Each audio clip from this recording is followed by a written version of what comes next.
Continuamos hoy, amigo oyente, nuestro recorrido por la segunda epístola del apóstol Juan. En nuestro programa anterior estuvimos observando dos palabras que el apóstol Juan utiliza en esta segunda epístola y que él enfatiza. Una de ellas es la palabra verdad. Eso tiene que ver también con el amor. Amor en la verdad. Y como dijimos anteriormente, estas dos palabras están unidas en la persona de Cristo. Él es la personificación de ambas palabras. Él es la verdad, Él es Dios, y Dios es amor. Por tanto, Él es amor. Así es que tenemos aquí estas dos palabras. Dijimos en nuestro estudio anterior que la sana doctrina es de suma importancia. De hecho, cuando lleguemos a la tercera epístola, Juan va a sorprendernos con lo que va a decirnos allí. En realidad lo mismo va a ocurrir en esta segunda epístola. Él va a decirnos que ni siquiera debemos recibir a los falsos profetas o los falsos maestros. Nosotros los creyentes no debemos tener ninguna clase de comunión con ellos. Ahora, todo esto está muy bien. Estamos seguros que la mayoría de nuestros oyentes son de tendencia conservadora. De vez en cuando nos escriben algunos liberales que nos escuchan, y no sabemos por qué, pero lo hacen, y nos escriben cartas fuera de lo común. Nos gusta mucho que nos escuchen. Pero debemos decir honestamente que la selva del liberalismo es un lugar muy peligroso para andar. En cierta ocasión, un joven, que era un verdadero testimonio para Cristo, se matriculó en un seminario de tendencia liberal, un seminario que destruye en realidad la fe de uno, y cuando salió, se dedicó al trabajo de servicio social, y su testimonio es completamente nulo. Él no está haciendo otra cosa sino flotando. Y muchos hay así como él, y nos duele mucho el enterarnos de esto. Existe el otro lado del camino que usted y yo como creyentes recorremos en el presente. Este otro lado es el desierto del fundamentalismo extremo, porque allí existen víboras y otras criaturas venenosas, y uno tiene que andar con mucho cuidado. Y como ya hemos dicho, hemos aprendido a través de los años que los hombres de Dios que se mantienen firmes por la verdad y predican la verdad de Dios, son hombres en los cuales uno puede confiar. Como dijimos en nuestro programa anterior, y queremos volver a repetirlo, esos hombres nunca han tratado de separar a los hermanos. Nunca hemos oído que ellos estén tratando de arruinar el ministerio de otra persona. Hemos visto que en su gran mayoría uno puede confiar en ellos, puede depender de ellos. Ellos eran hombres que se mostraban muy buenos los unos con los otros, por cierto. En relación con esto se cuenta la historia del Dr. Harry Ironside. Él acostumbraba a presentar disertaciones en centros de conferencias, y muchas personas iban a escucharle. Pero hay muchos que van a esas conferencias con solamente un propósito, el de comparar a un predicador con el otro y de establecer cierta clase de conflicto.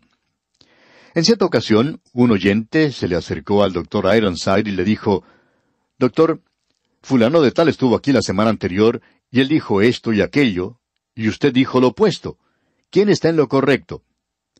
Ahora, lo que este señor mencionaba era algo insignificante en cuanto a la doctrina. No era nada vital, sino sencillamente una diferencia de opinión. Era todo lo que existía allí. Pero uno puede tener diferencias sin estar en desacuerdo. Y el Dr. Ironside comentó entonces, «Bueno, yo no sé que este hermano haya enseñado esto y aquello. Esto es, por cierto, bastante interesante. Quizá yo tendría que considerar esto porque puedo estar equivocado». Y con esto se retiró. Esta otra persona que le había hecho la pregunta se quedó con la boca abierta, porque por cierto que no podía comenzar ninguna clase de argumentos allí. Amigo oyente, estamos seguros que el Dr. Ironside nunca pensaba que estaba equivocado en eso, pero por lo menos cerró la boca de esta persona y evitó que esto creara un conflicto entre los hermanos. Ahora, según nuestro propio juicio, eso es algo que es mucho más peligroso que el liberalismo. Nosotros podemos descubrir a los liberales y podemos decir que no nos asociamos con ellos, no tenemos comunión con ellos y no tenemos nada en común con ellos. Pero hemos visto que los más peligrosos para nosotros son aquellos que son fundamentalistas extremos. Les tenemos más temor a ellos que el que le tenemos a los que son un poquito diferentes de aquellos grandes hombres que se mantienen firmes por la palabra de Dios. Por otra parte, nos hemos encontrado con otros que hablan cosas piadosas y dicen tener la verdad, pero ay de aquel hombre que se atreva a estar en desacuerdo con ellos en asuntos de menor importancia. especialmente en los asuntos de la separación, como si eso fuera un asunto de suma importancia. Y las prioridades de ellos no son doctrina, sino el asesinar el carácter de otra persona y acusarlos de manera muy baja, por cierto. Nos hemos encontrado con esta clase de persona, miembros de iglesias y hasta ministros, de los cuales tenemos más temor que de una víbora venenosa. El veneno del odio y de los celos y del aborrecimiento fluye de su boca cuando ellos están diciendo tener amor y devoción a Cristo y a la verdad. Así es que el gran mensaje que encontramos aquí en esta segunda epístola del apóstol Juan es este, que la verdad anda con nosotros en nuestro diario caminar, y si no es así, entonces es peligroso. Debemos tener mucho cuidado de los extremos de la fe en el presente. Bien, pensando en esto, queremos entrar ahora a esta segunda epístola del apóstol Juan. Vimos en la primera epístola que él hablaba de manera muy fuerte, aunque nosotros le llamamos el apóstol del amor. El Señor Jesucristo le llamó a él el Hijo del Trueno. Amigo oyente, creemos que podemos agregarle al trueno un poco de relámpagos aquí en las epístolas de Juan. Él presentó de manera muy clara que en lo que a una persona se refiere, uno debe demostrar amor a los hermanos, o de otra manera no es hijo de Dios. Ahora eso puede llevar a la gente a hacer cosas extremas. Hay ciertas personas, como hemos visto, que es peligroso abrazarlos, porque pueden clavarle un cuchillo en la espalda a uno. Este puede ser un liberal, o puede estar en el otro extremo, ser una persona muy conservadora. Usted encontrará muy poco amor en cualquiera de esos dos grupos. Con eso en mente, pues, entremos ahora a la segunda epístola del apóstol Juan, y vamos a leer el primer versículo. El anciano a la señora elegida y a sus hijos, a quienes yo amo en la verdad, y no solo yo, sino también todos los que han conocido la verdad. Esto es parte de la introducción a esta epístola. Debemos recalcar que la introducción de esta epístola ocupa los primeros 3 versículos, y es como si la cola estuviera moviendo al perro. Es una introducción muy larga para una epístola tan corta, pero en realidad aquí tenemos una carta muy personal, y es escrita por Juan a la señora elegida. Ahora, la palabra griega para elegida es electa, y electa es en realidad un título que podría ser el nombre de una persona. Muy a menudo se hace la pregunta de si eso se refiere a una señora creyente en la iglesia primitiva que se llamaba electa. Bueno, parecería ser dirigida a alguna señora en la iglesia. Esto puede ser interpretado, y hablamos de interpretación porque no estamos muy claros en nuestra forma de pensar si esta era una señora llamada electa en la iglesia primitiva, o si Juan está dirigiendo su carta a la iglesia primitiva de entonces. Usted debe recordar que Juan es el apóstol que escribe de la familia de Dios. El apóstol Pablo escribe de la iglesia de Dios. Pedro escribe del gobierno de Dios. Y si usted piensa en esto cuando comienza a estudiar las epístolas y considera que han sido escritas por hombres diferentes, le ayudará a comprender muchas de las cosas que están diciendo. Dejando entonces de lado el asunto de si Juan le está escribiendo a una persona individual o a la iglesia en general, diremos que él está pensando de esto en el contexto de la familia de Dios. Ellos están en la familia de Dios. Aparentemente allí había una mujer que estaba demostrando hospitalidad a todos aquellos que decían ser creyentes, aunque algunos de ellos eran herejes que negaban la deidad de Cristo y negaban las grandes verdades de la fe cristiana. Y el apóstol Juan advierte aquí contra el recibir a tales personas. Ese es en realidad el propósito de esta pequeña epístola. Y esto da un punto de vista equilibrado de la primera epístola. Hay algunos que dicen por allí que uno debe amar a todo el mundo, a todo el que se presente por delante.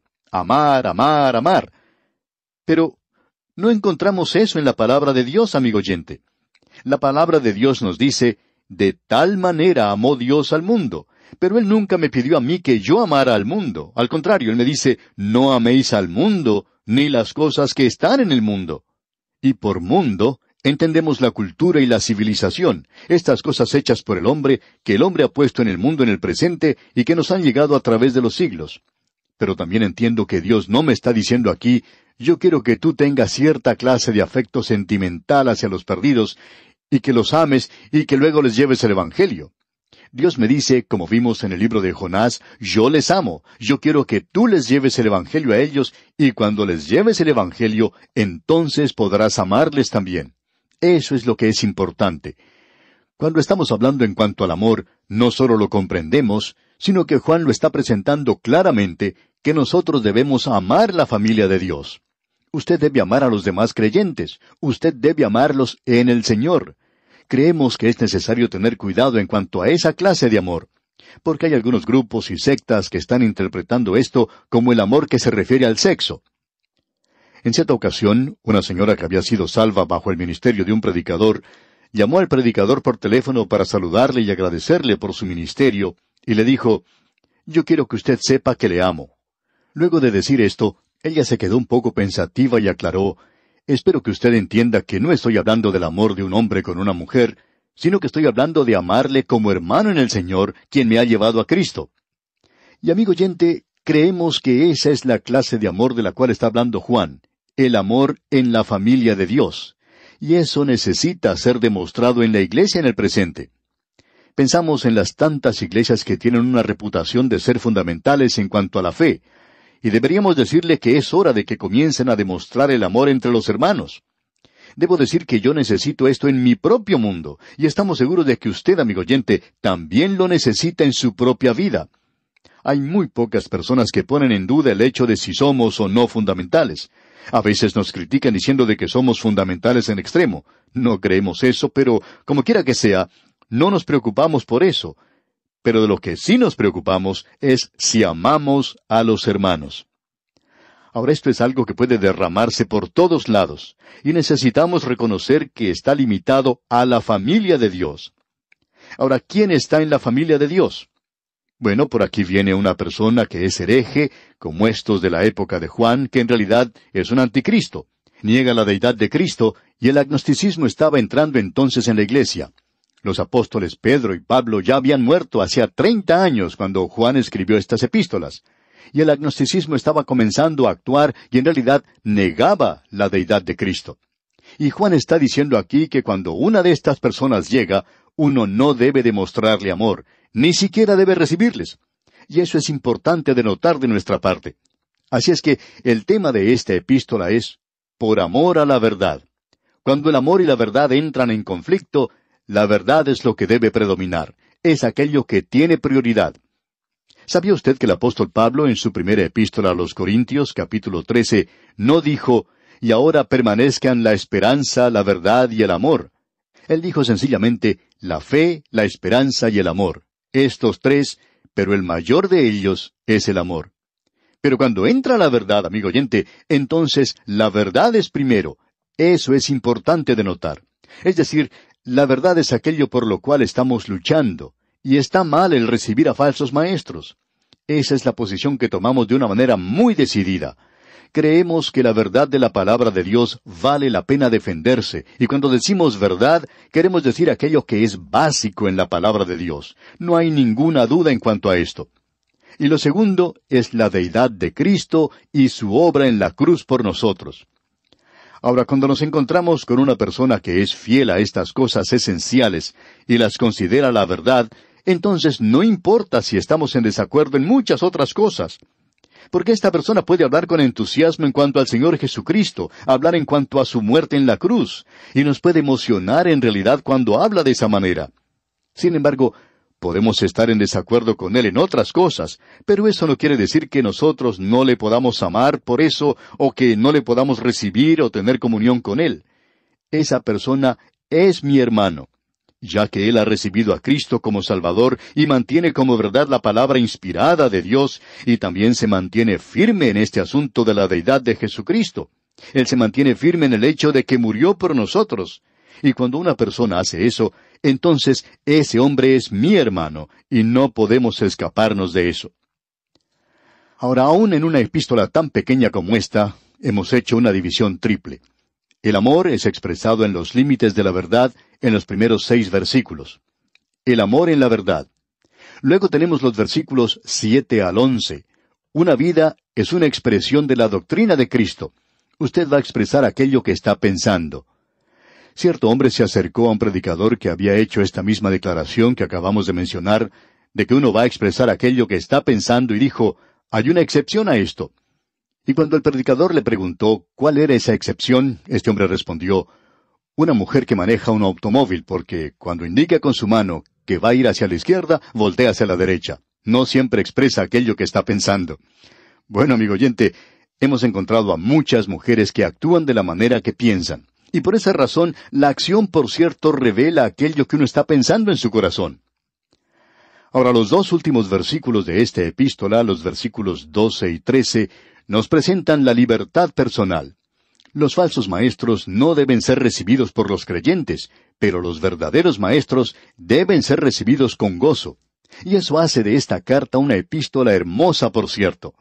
Y quisiéramos agregar una cosa más antes de finalizar nuestro programa hoy.